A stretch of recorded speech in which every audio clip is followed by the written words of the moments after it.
Greetings shippers, welcome back. 2018 has passed and 2019 is now upon us at the time of this recording. So I thought it would be fun to do a little post-mortem of 2018, just channel stuff. Also, I asked on Patreon if anybody had any questions for a little Q&A, so I'm going to answer those questions as well. Firstly, I just wanted to thank everybody, people who have been here along for the ride, new people who have joined throughout the year, just for hanging out, discussing fandom, ships, everything. It's been wonderful. We've started to do so many different types of videos this year and I've really enjoyed it and I hope that you have too. I like that everything is so eclectic and random. I know it's not for everybody, but for me it's a perfect encapsulation of fandom, all of the things. Also, I wanted to address some elephants in the room. More than one. There's more than one. For one, I have to laugh at this comment just because it's shading me very hard, but it's accurate, which is on the Destiel Most Shippable Moments Season 7, which is this comment here. Well, it's true. It hasn't been 6 months. But it's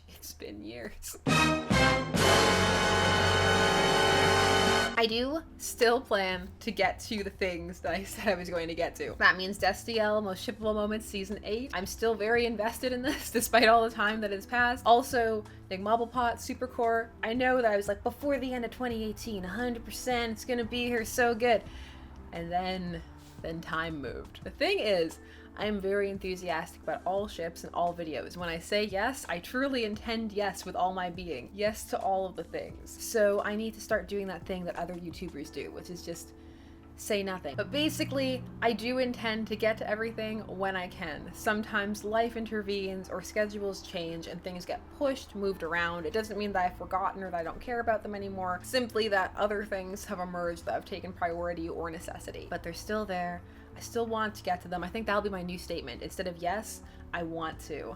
There we go, because that's also true. I want to make all of the videos. The same goes for Fanversations, which I'm still editing and working my way through. If you're still waiting, you know who you are. I will be emailing you shortly and we're gonna keep getting those up. Now, it's been a while since I did a Q&A, but last time it was full-fledged and there were so many questions I didn't get around to answering half of them because all of my answers were not succinct and they were very long. So I thought I would open it up to Patreon just to keep it a bit more manageable. I got a few questions and I'm excited to answer them. It was impromptu, so I know not everybody was aware of it. The first question comes from Chloe Leanna. Now that Tumblr's new not safe for work policy has gone into effect, what websites do you think are going to become the new hub for the fan art, smutty and otherwise? To be perfectly frank, I am not sure. I have no idea. This is one of those things where I feel like the long game is gonna be more intriguing than the short game. People are moving all kinds of places, so I'm keeping an eye on where they've moved to. There are people who are filtering back and testing the bot and how much they can get away with, which admittedly, based on some of the art I've seen, is a lot. But it seems to depend more upon the tags than upon the actual content, depending on whether it's photography or not. There are lots of factors. Pillow Fort is a really interesting one, though currently there is a beta factor and they've started to change some of their rules surrounding the not safe for work stuff, such as the banning of the Lolita tag. I need to check and see if that's still banned or if they've unbanned it. People are going back to Newgrounds. That's another place that people have headed to, but some of the alternatives are straight up porn sites, and I know that not everybody views their fan art that way, so it's going to be intriguing to see where everybody ends up. There are some people also who are enjoying Tumblr more now. It's a very multifaceted situation, but one needs to wait and see. Give it at least a month or two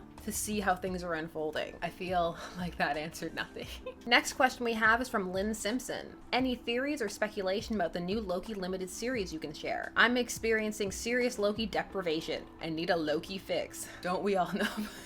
The Loki series is going to be intriguing. What I have seen has nothing to do with the Loki series. By the time of this recording, they recently confirmed a very prominent fan theory that was pretty much fanon at this point, that they've now moved into being canon, which was that in Avengers, Loki was being partially controlled by the Scepter, which for many people in fandom will bring a sense of, well, obviously, but for others, this has been a major upheaval and there's actually some backlash about it. So it's interesting. Some people are heralding it as a massive shift in canon, but if one has been the transformative side of fandom, be that theories or fiction, then this is hardly shocking. Mileage varies on how much this alters the MCU and Loki's character. It's another one of those interesting situations wherein depending upon how you perform your fandom, news impacts you differently. As for the Loki series, I hope it's good, but I'm not excited to the return of having to have multiple streaming services in order to watch all things. It's very much cable 2.0. Next question comes to us from Marlene. Out of all the different fandoms you've dabbled in over time, which fandom specifically have you personally enjoyed being a part of or participating in the most? That's a hard question. There have been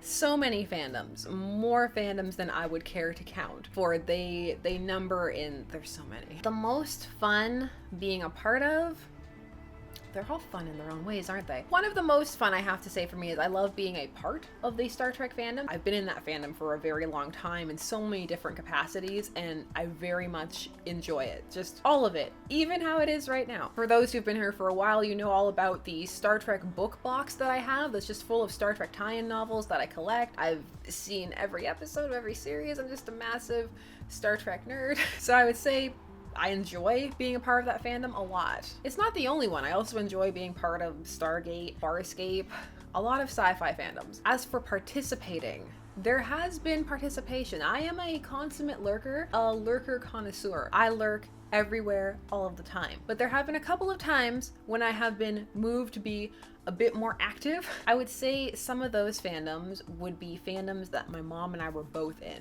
where we would sometimes get involved on forums, and that was fun. So those fandoms, get ready. Those fandoms would be White Collar and Numbers. Never forget that there was a Numbers fandom and that it was serious and there was fiction. Also, for those who want to talk about Wincest, then one has to talk about Numbers as well, which actually started airing the same year as Supernatural and also had a very significant incest shipping community, as well as other pairings, just a general rejection of the canonical pairings on offer. It was an intriguing fandom with a decent amount going on that oftentimes gets overlooked. It was an interesting time, but in general, I enjoy most of the fandoms I'm in. There are only a few where I would say that the toxicity has made it very unpleasant to be a part of. And even in those, I can find pockets that I really enjoy. So on the whole, just a fan of being in fandoms. Next up, we have a question from Robert Chapman, who is also the reason we dove into the Buffy fandom with Xangel, so thank you again for that. He asks, which fandom pairing do you feel or wish had its popularity after the rise of sites like AO3 and fanfiction.net, that because they didn't, are now difficult / hard to find fics to read? I know why you're asking. I know the struggle.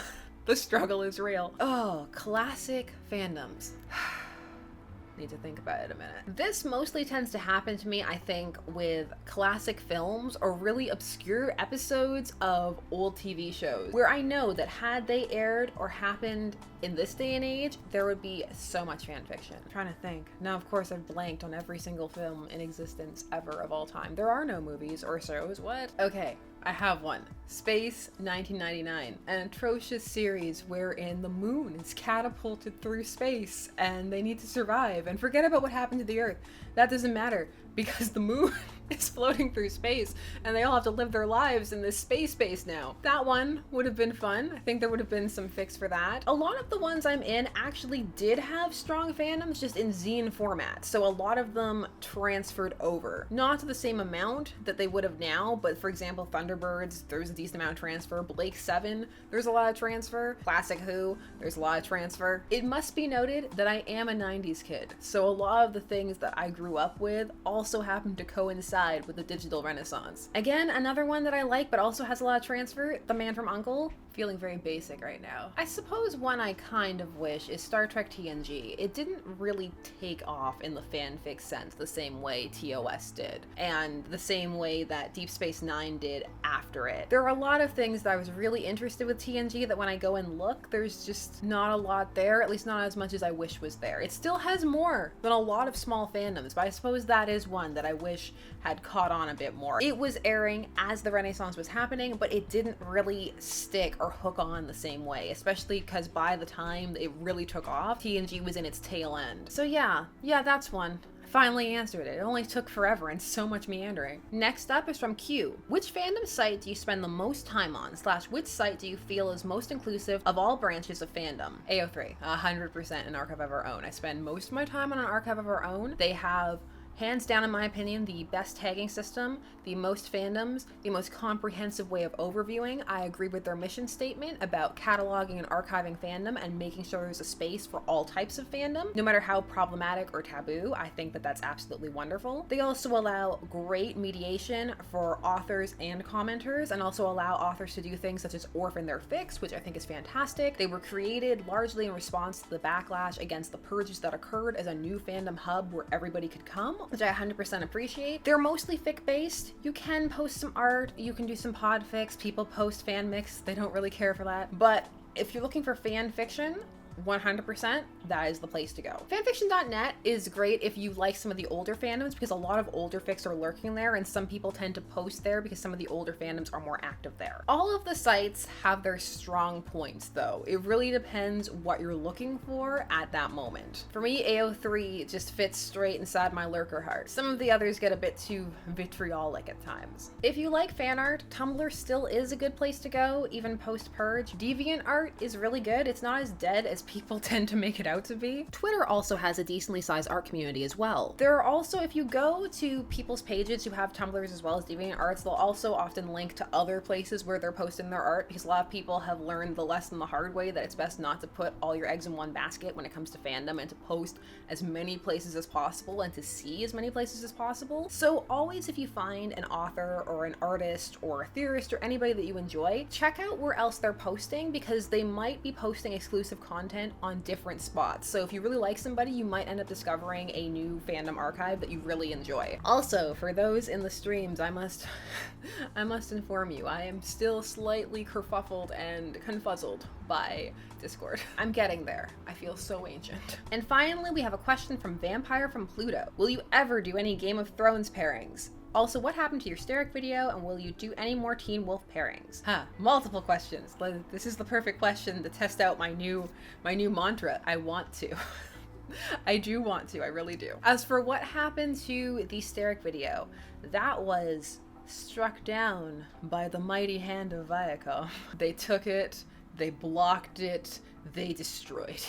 That is what happened to that one. At some point, I will probably remake it, because my intent was to have that one, then to have a bunch of follow-ups of moments in fandom history, such as Cookies for Steric and On a Boat, Tyler Posey comments, just a whole bunch of stuff happened in that fandom. So it was just gonna be like a little playlist, a Teen Wolf playlist. But now that Viacom did that, I feel like it might be better to just do one massive video when I do redo it, once they've calm down a little bit, and just put it all in one compact place. Two, also at the time, I was unaware how hot the Steric fandom still was. That was one of the most vehement responses I've ever gotten to a video, and it was exactly the same as all the other videos I've ever done. It was intense. It was very much a how dare you! So I'm looking forward to putting it up again and seeing if the reaction is the same, because the Steric fandom are a passionate bunch, and actually that video introduced me to some awesome people like Sticky Keys. So I'm very glad that it was up and sad that it got struck down, but excited to do it again, because I can't just repost it. I can't. If you have to redo something, I feel like you need to alter it, change it, add something to it, do it different. At least that's how I feel about it. So at some point, again, I want to. That was manageable. Thank you so much for all of your questions. Also, just let me know if you want to do these things a little more often. I'm always excited to hear what you guys want to see more of. I mean, aside from To Trust an Incubus, I know y'all are thirsty like Kenta. We will also be playing some not mature games, just for those of you who really aren't into that kind of thing. I know you're out there. I see you. I hear you. I've got you. So again, I just want to thank everybody for coming and spending some time on this channel. I really appreciate it, and it's all of you that make it such a fun, wonderful time. You make my fandom fundum. So there will of course be more videos coming soon, so if you haven't already, please do subscribe, hit that bell notification so that you never miss a vid. I will see you all again soon. There is so much coming in 2019. I'm not going to be specific. There's just a lot. Get excited. I'm excited. I will see you all again soon, and until then, let's get to the outro. Bye-bye. This has been Shipper's Guide to the Galaxy. Don't forget to like, share, comment, and subscribe. Special thanks to all of my patrons, names on the side, for helping to make these videos possible. There are, as always, more videos coming soon, so until then, stay tuned, for there are as many ships out there as there are stars in the sky.